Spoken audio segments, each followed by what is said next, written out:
Hey everyone, my name is Alex and I'm a PM intern working on ASSERT and ACS under Manoush, Cheng, and Mike.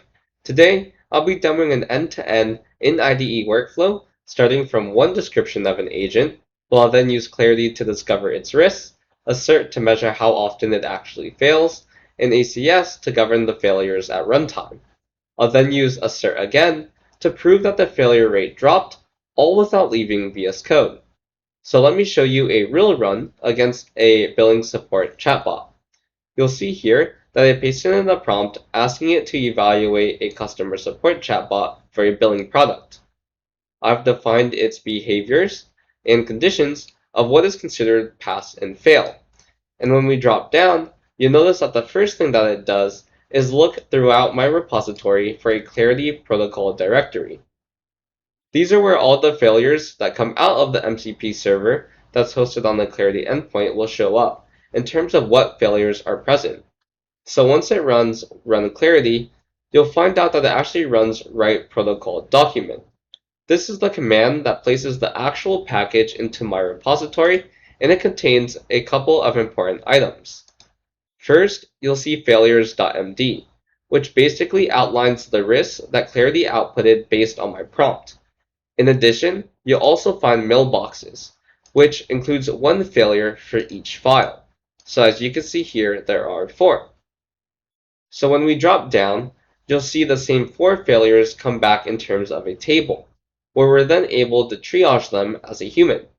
You'll see here that it actually asks me which failures I want to evaluate now, where then each failure would become one behavior linked to one YAML file. In addition, it also asks me for my model selection. And you'll see here that I say GPT-5.4 for the systemize and judging step, and 5 for mini for the rest, as you can see here and here. In addition, it also asks me for my sample size. In this case, I say 25 in order for both prompts and scenarios to reduce noise when performing A/B testing. Scrolling down further, after the failure 1 evaluations have completed, you'll see here that in this case, unverified high-risk action resulted in a 6% impermissible behavior violated rate and a 10% permissible behavior violated rate, which is pretty good. And then now, onto failure 2, this is where we actually captured a lot of failures with a 30% impermissible behavior violation rate and a 9% permissible behavior violation rate.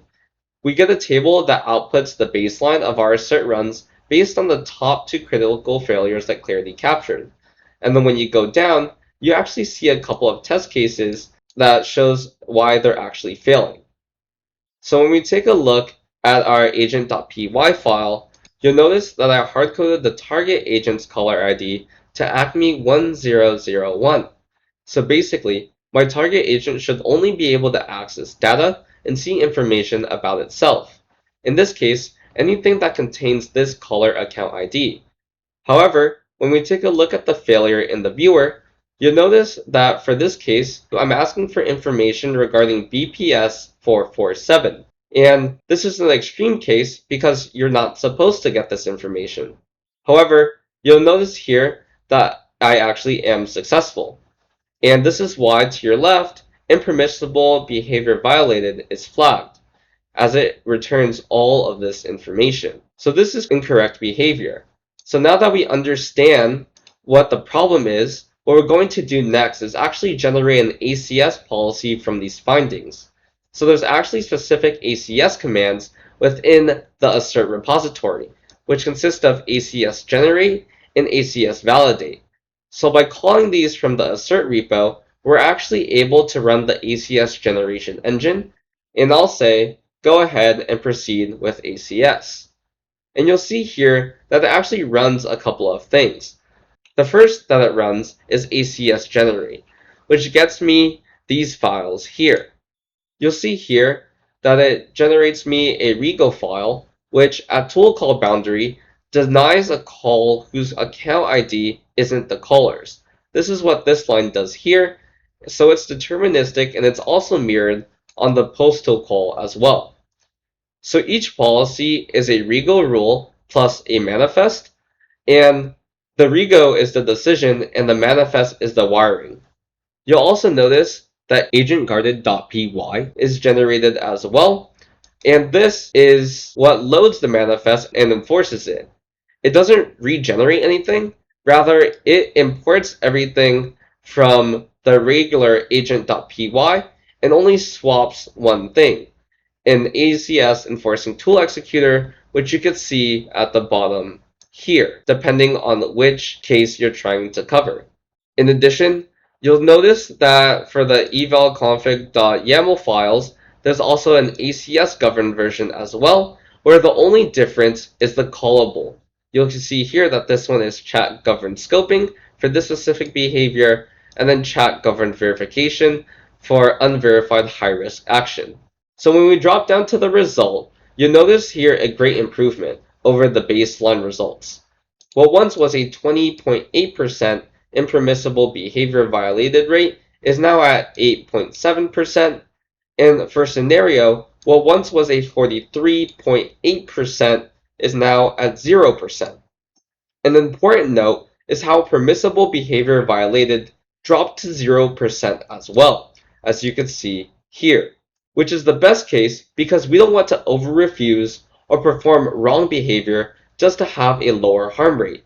So you'll notice that when I bring the viewer back and I go into a governed run, this is the same BPS 447 case. It actually says that I can't get the information because it's not my own account. So this is the correct behavior, as I can only look at my information, which is under ACME 1001. And you can see to your left that impermissible behavior violated is pass in addition to permissible behavior violated, which shows great improvement over the previous baseline runs. And you can see the rest of the metrics here. So to recap, everything's captured. The 30% to 6% drop, why we chose a tool boundary ACS gate, and the permissible behavior violated consequence not just remaining flat, but decreasing as well, which is the best case. So throughout this entire workflow, we went from clarity finding the risk, assert to proving it was real, ACS fixing it at the tool boundary, and then using assert to prove that the fix worked, all with a simple prompt at the beginning, as you can see here. If you have any questions, comments, or concerns, I've been more than happy to answer them. Thank you so much for watching my demo, and I hope you enjoyed.